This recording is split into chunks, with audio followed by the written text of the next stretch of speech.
Act 3 is huge, and there's so much to talk about. There's no way I could tackle all the goodies from this act in just one video, so today I'm going to be talking about everything through ODEN's massive flashback up to the delightful episode 1000. For those of you just joining me on this journey, I'm Denny, and this is the series where I go through the One Piece anime as a first-time viewer and offer my first impressions. Act 3 really delivers on everything that's been built up in this incredible journey, while continuing to drive me nuts with more information that somehow only has me asking more questions. But before we get to the flashback that changed everything, we have a special news report from around the world.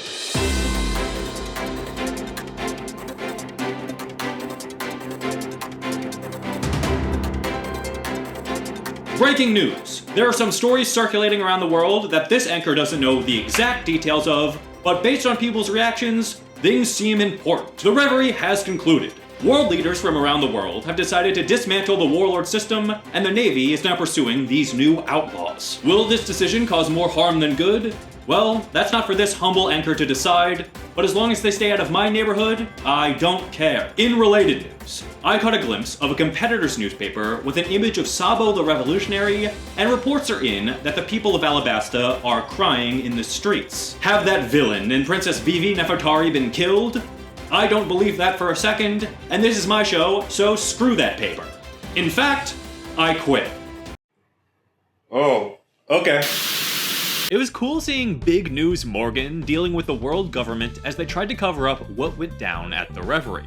Awesome idea that his HQ is a blimp, so he's always on the move to avoid danger. I didn't see it coming at all that Drake is the captain of a secret Navy group called Sword, and Kobe reports to him. That's a very Marvel, comic booky idea, and I really like it. I knew something would happen with Drake, but I didn't expect him to be a deep cover super spy involved with our sweet boy. The real juicy news from this in-between Wano section comes straight from Sengoku. Word of Kaido and Big Mom teaming up leads Sakazuki to freak out, while Sengoku gives us a brief history of the Rock's pirates. All the info he gives about the God Valley incident is pure insanity. It was dope hearing that Garp teamed up with Roger to fight back that immensely dangerous crew, and it was all to defend some celestial dragon nonsense. The fact that the island just disappeared for sure is important, but at this point, I won't even hazard a guess as to what happened to it. Just kidding! Maybe this is an example of Aimu erasing things from history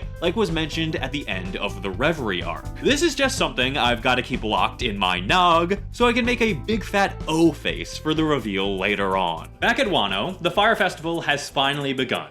Orochi is on his way to Onigashima, and the Akazaya 9 have made their way to the port, but oh geez, no one else is there. What a twist, that's not surprising at all. Turns out, Orochi destroyed all the bridges and routes to the port, as well as the Sunny. Damn, can't believe that's the last time we're seeing that ship. The drama of this moment was pretty hollow to me. The best part of it was the samurai showing their resolve to continue with the mission, but let's just get to Flashback City. We finally meet Oden, about 40 years ago when he was still a young punk. He's always been this insanely powerful kid trapped on an island he wants to break free from, and I really appreciated that part of his personality. Fits right into the larger theme of the story. We also meet a hot young blonde named Kinemon, who is a thug that accidentally lures a massive boar to the flower capital in a money-making scheme gone horribly wrong. Was Kinemon dyeing his hair? He and young Jinbei have a surprisingly similar fashion sense. Anyway, Oden stops the boar, and this is how Kinemon and Denjiro come into contact with him. Even though the boar had eaten a quarter of the city, somehow no one died. Kinemon initially went after the boar after hearing it had eaten Suru, but once the day is saved and she shows up to talk to him, he immediately ditches her to follow Oden around the country. Such a loving relationship. Kinemon and Denjiro are Oden's first retainers, and we see how the rest slowly gather around him during Oden's tour of the country. Everyone has some strange reason to join. Kanjuro, in particular, was a real fucking nut that I wouldn't have trusted with my life. But it was fun seeing Oden annoyed at this collection of people gathering around him. He later conquers Curry, builds it up, becomes a daimyo, all stuff that we've already been told about. Time passes pretty quickly in this section, and we never really get to see much of the Akazaya 9 interacting with each other or building up their relationships throughout this entire flashback, which I was kind of disappointed by, since they're the characters we're supposed to care about in the present day. However, their transformations after educating themselves and their matching black kimonos with the crescent moon capes were so sick. It was cool seeing them in their prime. My only two critiques of this specific section are that it retold stuff that we already knew about, and I hated how often the characters and the narrator felt the need to tell the audience over and over again how cool everything to do with Odin was. I think it's always better to let the reader interpret that for themselves. Time passes, and this is when everything a One Piece fan has been waiting for finally begins to pop off. Young Whitebeard, in all his flowing blonde glory, gets shipwrecked on Wano. It takes maybe 35 seconds for Odin to haul ass across the country to charge at Whitebeard and declare he wants to see the world and sail with those pirates. They have a quick fight just to size each other up, but damn, is it cool. The way these insanely powerful conflicts are visualized is so bombastic and colorful. I love how unique they look. I'm glad Whitebeard smacked Odin's ass away with one punch, and how he doesn't initially want to take him on his ship. Kinemon and the other retainers naturally freak out at Odin trying so desperately to leave Wano,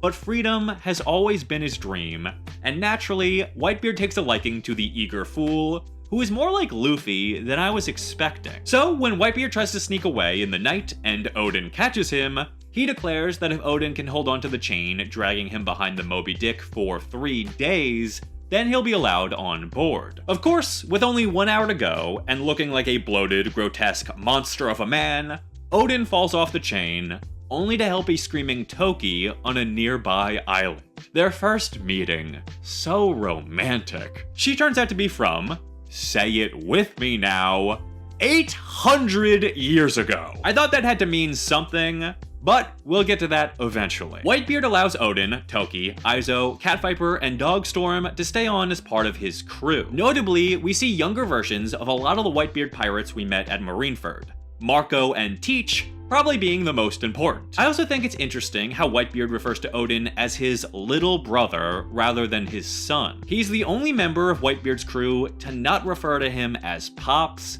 at least as far as I know. Again, that's something I actually think is really important that I want to talk about in a little bit. The adventure beyond Odin's wildest dreams finally begins. Years pass, and I thought it was a cool little tidbit to show that Momo and Hiyori were both born aboard the Moby Dick. But now it's time for a classic method of storytelling, a flashback within a flashback for Orochi's past. I kind of felt everything having to do with Orochi was convoluted and dull. Meets an old lady and biwa player in a random hut who tell him his whole family backstory that I'm sure has been spruced up to drive him to hate the Kazuki clan, and then she just lays out the entire plan to make Orochi the shogun too. He essentially just stumbles into one conversation that tells us everything we need to know. I wasn't crazy about that. The coolest part of this was seeing that the lady has the clone fruit, which lets us know she's dead in the present. We then see Orochi gathering some money from Yasu and Odin. Then, Clone Lady imitates Odin to get Orochi in the good graces of the Shogun to make him the de facto heir until Odin returns. Also, for some reason she begins disguising herself as the Shogun, and word of his death spreads. So, I don't know if the Shogun even died at this time, or what's happening. Either way, there is one massive hole in this plan, and that's if Odin came back at any other time than when he finally does. Like, what would these clowns have done if Odin showed up tomorrow? They'd be fucked. So I don't know. I wasn't crazy about any of this. It felt super convenient and contrived. But who really cares about Orochi anyway? It's Roger time. The Whitebeard pirates come across the Roger pirates, and Odin charges at Roger just like he did Whitebeard, and similarly gets whacked. When Whitebeard jumps in, things get crazy. I mean, holy shit. For 3 days, both crews have a friendly death battle, which ends up in a gift exchange. I'm not quite sure how these pirate versus pirate battles are supposed to be interpreted. Are they actually trying to kill each other? That's something I think the series struggles with presenting, Sometimes it seems like the pirates do murder people willy-nilly, or attempt to, but things just always work out. Like, was Blackbeard trying to kill young Shanks and Buggy, or was it just a friendly skirmish? It feels purposefully vague. Anyway, the three bros share a drink, and Roger explains the poneglyphs to ODEN, who can translate them since he's a Kazuki. Roger then tells them both about Lodestar, the road poneglyphs, and the last island. He says that getting there will make them the greatest pirate group, but he also has some more to say, which everyone but the audience hears. Come on, man. Following this, Roger asks to borrow ODEN for 1 year, and this is it. The beginning of Roger's last voyage, which did feel kind of boring. I know we're not getting the full picture, but from what we did see, it was just going to the locations we know he's been to, and doing the things we know he did. But ODEN's there. Like, it's not bad at all, it just lacks any oomph from me. It doesn't help that it's a massive speedrun, and there's zero conflict either. But it didn't take me long to get sucked back in. The quick stop to Wano to drop off Toki and the kids was exactly what ODEN and this flashback needed. Since his introduction, ODEN has had no conflict. He's essentially been this overpowered goof who always gets what he wants. Sure, there have been some speed bumps along the way, but nothing major. This stop at Wano actually created some real conflict for him that I adored. It was much needed and added an extra layer to his character. ODEN can tell that Wano has changed, and even his retainers rush to try and inform him of Orochi's rule, but Toki stops any more communication. She won't let ODEN stay, knowing he needs to see his adventure through, no matter the sacrifice. That one shot of ODEN looking at a factory as he sails out was such a powerful piece of dramatic irony that really provides a gut punch to the audience who knows what's happening during ODEN's absence. The journey to the end of the Grand Line continues, but Buggy suddenly becomes ill and can't make the final voyage despite wanting to go. Shanks deciding to stay behind with him was a nice touch. I actually really like this moment a lot. It's a great conclusion for their childhood rivalry story. Without the kiddies, the rest of the crew finally makes it. Laugh tale. From his journal, ODEN promises the audience that all our questions will be answered there, at the end of the world. The Void Century, the people of D, ancient weapons. Oda is screaming in our faces that he won't leave us hanging, but we'll have to wait until the end of the story.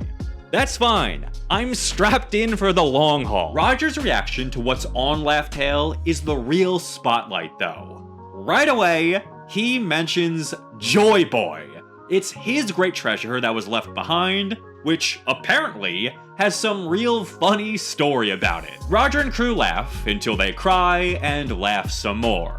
Hence the name Laugh Tale. Fuck yes, dude. I can't even guess what this could be, since there are a ton of missing pieces we don't know about, but it all has to do with Joy Boy, who I'll be speaking about in just a bit. Roger returns to pick up Shanks and Buggy.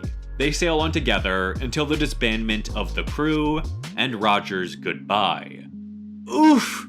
Just hit me so hard. Everyone splits up and ODEN goes back to Wano, now wanting to open the country before Joy Boy comes. So let's talk about that Sea King conversation. Roger and ODEN hear them discussing a prophecy that's not just about Poseidon, but another who will come to rule the Sea Kings. That, on top of young Charlie's prophecy, makes it pretty clear this person is Luffy. What's going on? Is Luffy an ancient weapon? Is he something else entirely?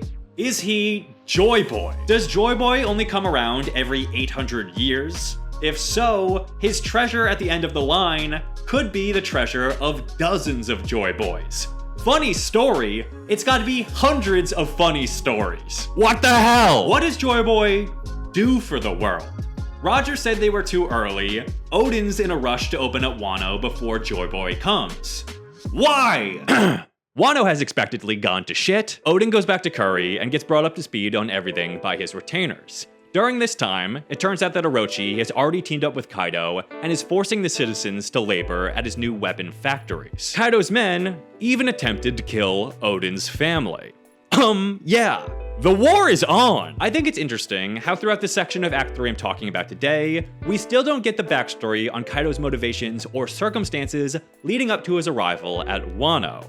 It feels purposely ambiguous for his eventual sad backstory reveal, which I'm eager to see. Anyway, Oden being Oden, rushes straight to kill Orochi, but is stopped by the Biwa player who has the barrier fruit. What the hell? Damn.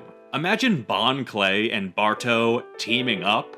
Fans would lose their minds. Also, these two golden oldies are Orochi's relatives, which was kind of a big duh. I think it's interesting that Orochi's clan has knowledge from outside of Wano.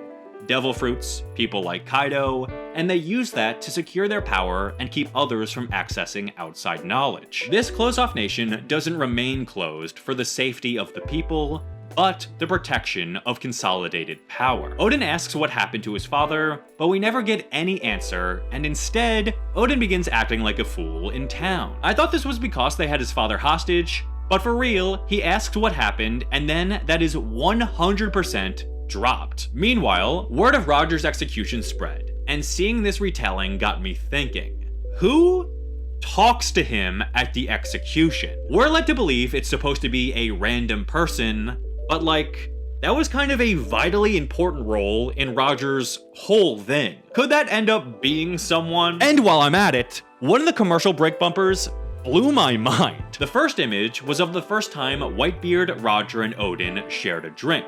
Then it cuts to when Sabo, Luffy, and Ace shared their first drinks. This is something the bumpers did throughout the flashback section, showing the figures of the past echo with the figures of the present, but this one felt significant. Oden is referred to by Whitebeard as his little brother. The concept of brothers exists within this group, although it's never verbalized between Roger and Oden. Could these brothers be echoes of each other? By the positioning, it would mean that Sabo is Whitebeard, Luffy is Roger, Ace is Oden. Ace and Oden are both set to be executed for political purposes, but sacrifice themselves to secure a better future. If Sabo is Whitebeard, could he sacrifice himself in some grand last stand to protect his family?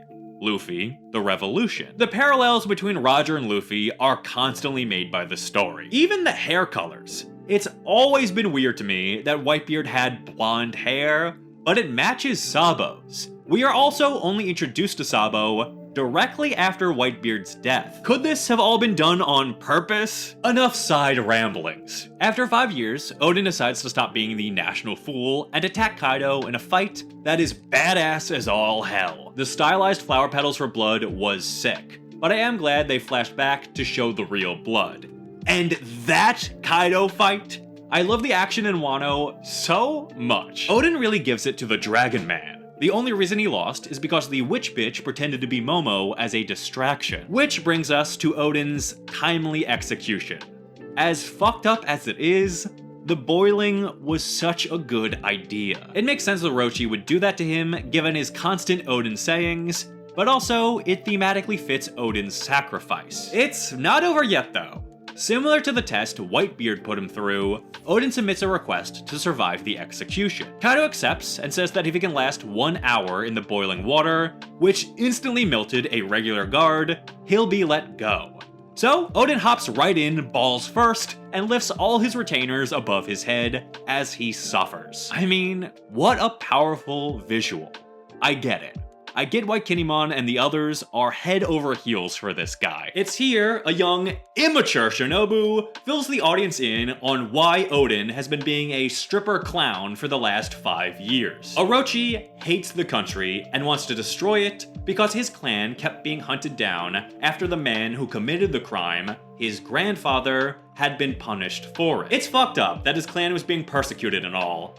But also, the persecutors are proven 100% correct since the clan were still clearly plotting the downfall of the nation the entire time. So you know, if they succeeded, that would have been a net positive. Definitely not the takeaway I'm supposed to have. Anyway, rather than fighting it out with Orochi and Kaido, and to save some bloodshed, Oden decides to wait 5 years for them to leave, and the dancing was to prevent more sacrifices to Kaido. Does Kaido eat people? That's certainly news to me, and it's never addressed again. Speaking of, they straight up don't answer the question about what happened to Odin's father. Maybe the implication is that he was a sacrifice to Kaido?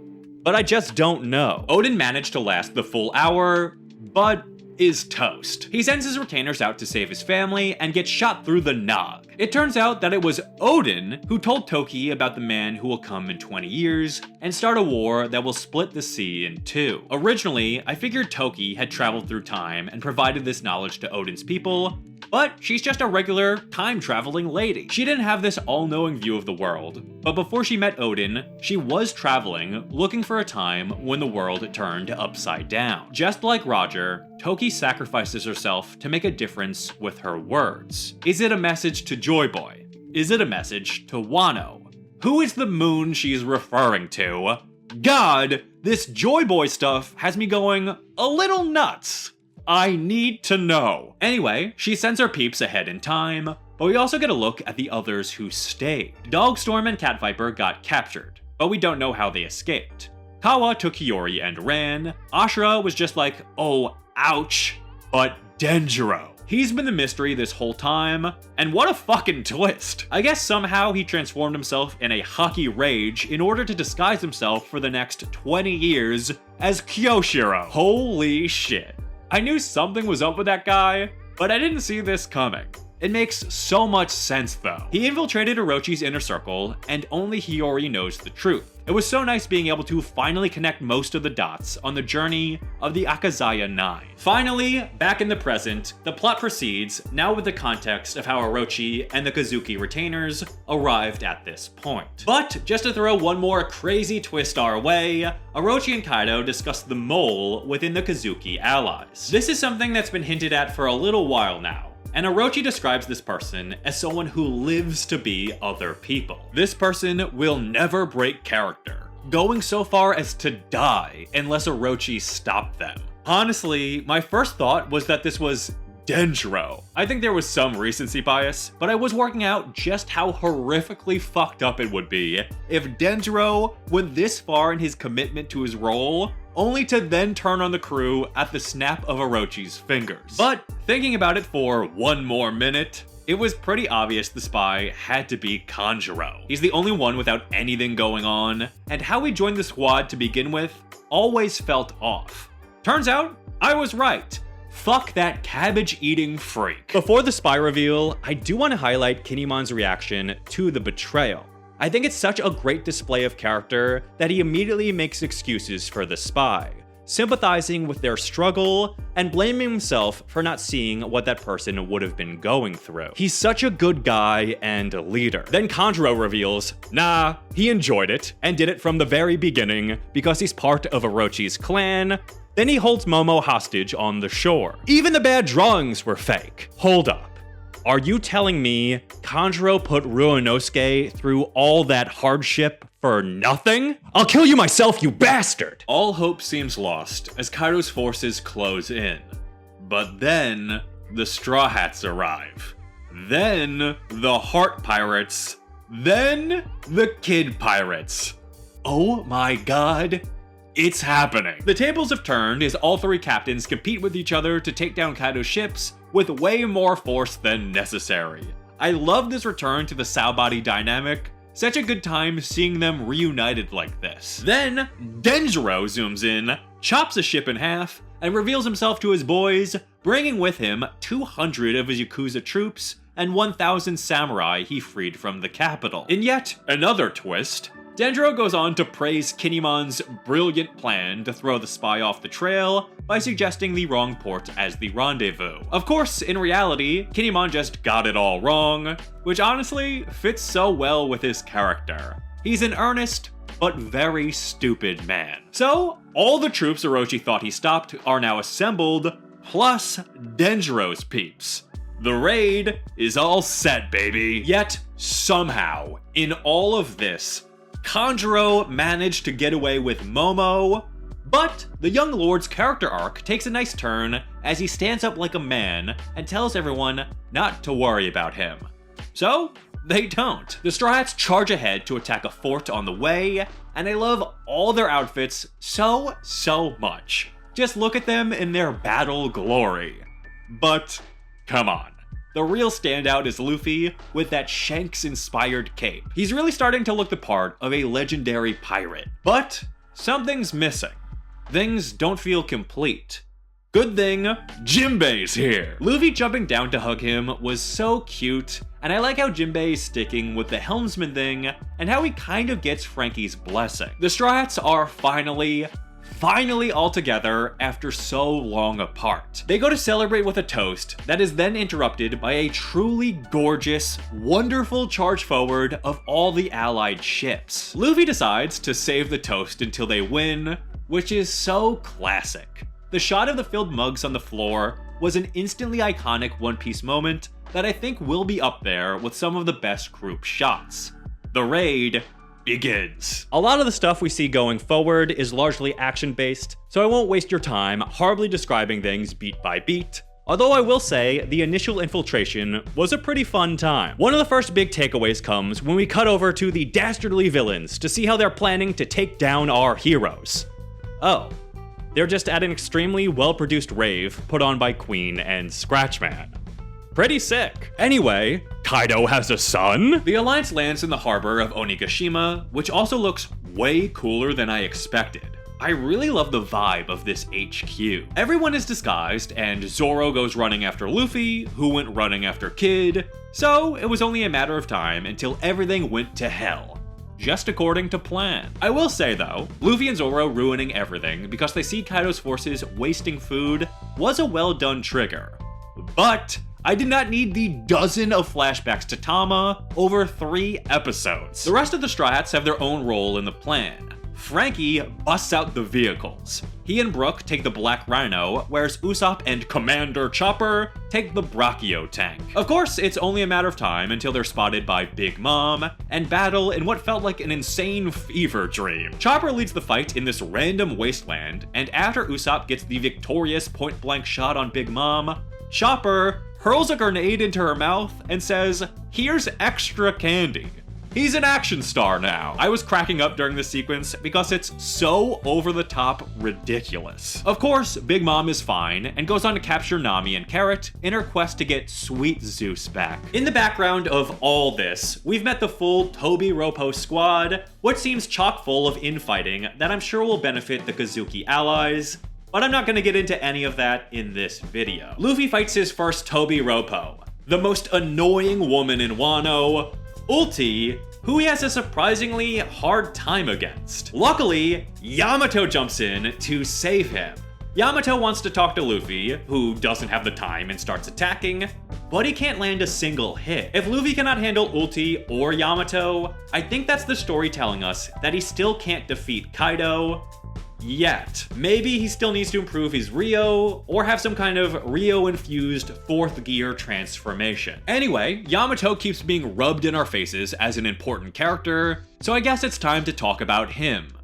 Her? Yamato is Kaido's daughter, but identifies as ODEN, hence identifies as a man. Confusing as all hell on so many levels. Pronoun-wise, I guess I'm gonna use male pronouns since that's what the story does, although this doesn't seem to be a sexual identity thing, and more the delusions of a cooped-up pirate princess. Turns out when Ace was on Wano, he fought Yamato in an attempt to defeat Kaido. It isn't explained why, but that does finally provide a reason why Ace was on Wano. Now, Yamato expects to sail out with Luffy's crew, since he originally wanted to sail with Ace in the past, but couldn't because of his explosive handcuffs, which is a really strange repeat of what we just saw with Sanji. So, is Yamato going to join the crew?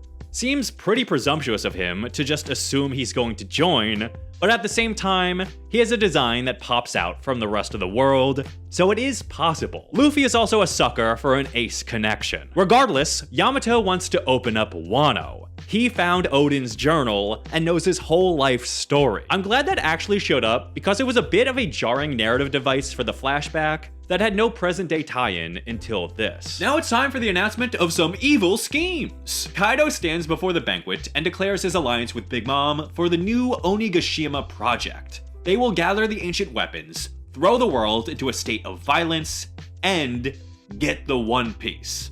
Ruh-roh, Ruffy! Furthermore, Kaido wants to make Wano a lawless fortress for pirates and beheads Orochi when he refuses, but this is One Piece, and he is a Hydra, so there's zero chance he's dead. He also plans to make Yamato the Shogun, which he seems pissed about, but if he's ODEN, isn't that what he should want?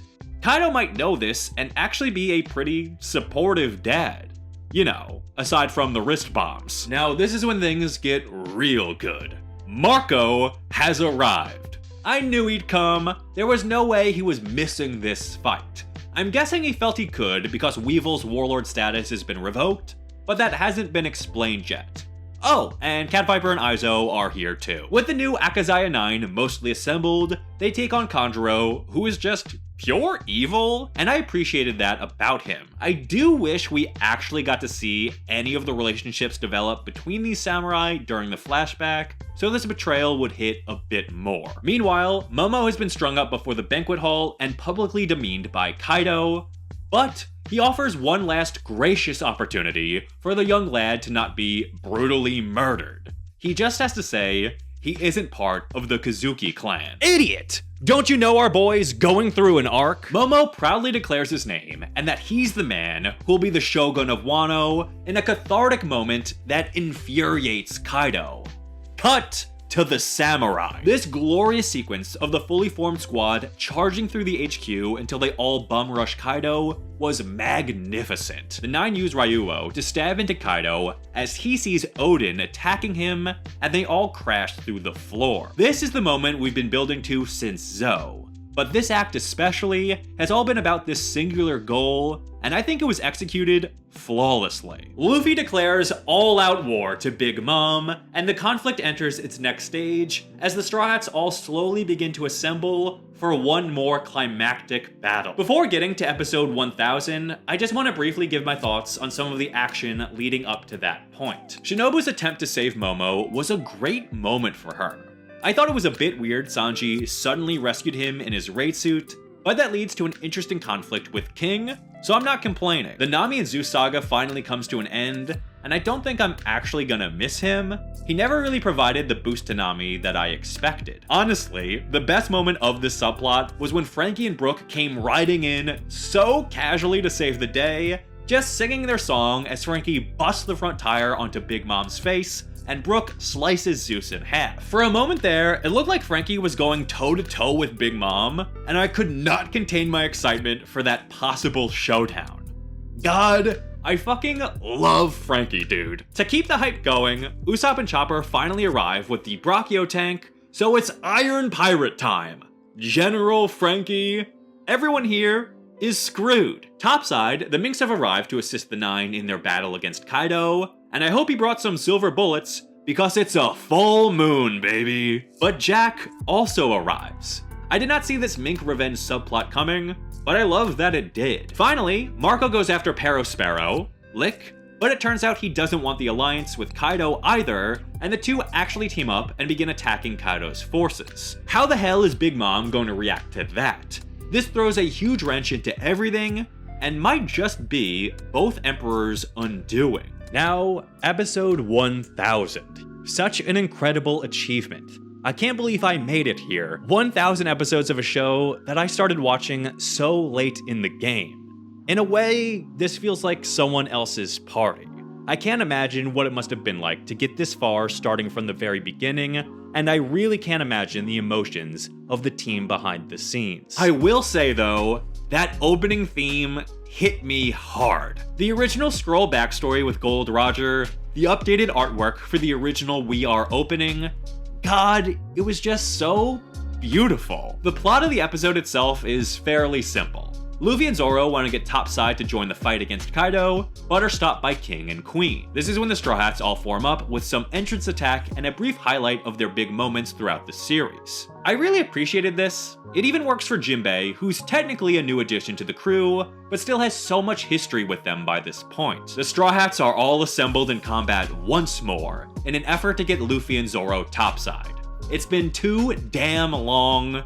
They're going to be unstoppable. There is still a lot more to go, But that's where I'm going to end things for today. Act 3 of Wano is shaping up to be the most epic conflict in One Piece yet, and I'm very excited to see what's to come. We need to see what exactly happens with the Big Mom Kaido alliance, we need to learn more about Kaido's backstory, and we need to see what happens with the infighting within his organization. Essentially, I want to actually hone in on the main villain and learn what this fight is really about. Likely, I'll have 2 more videos on Act 3 of Wano, which is insane to say, and it's only a matter of time until I switch to the manga. I can't stop this series and just wait for the anime to catch up.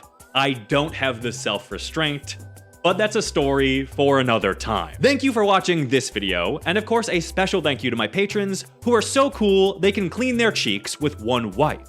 I swear to God, it's simply badass. Well, until the next time, I'll shut up.